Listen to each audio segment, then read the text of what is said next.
ఇవాళ మన భారతదేశంలోని జమ్మూ కాశ్మీర్ మరియు పహల్గం ప్రాంతంలో ఉగ్రవాదులు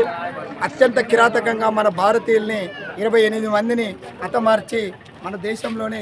భారతీయ ఐక్యతకు భంగం వాటిల్లేలాగా చేసినందుకు దానికి నిరసనగా మన నందవరం మండలం కేంద్రంలో బీసీ కాలనీ నుండి బస్టాండ్ దాకా ఈ యొక్క నిరసన ర్యాలీ కార్యక్రమాన్ని నిర్వహిస్తున్నారు మన భారతీయులందరూ కలిసి. కాబట్టి ఈ యొక్క ర్యాలీని ప్రతి ఒక్క భారతీయుడు రాజకీయ పార్టీలకు అతీతంగా కులమతాలకు అతీతంగా పాల్గొని మహిళలు యువకులు అందరూ కూడా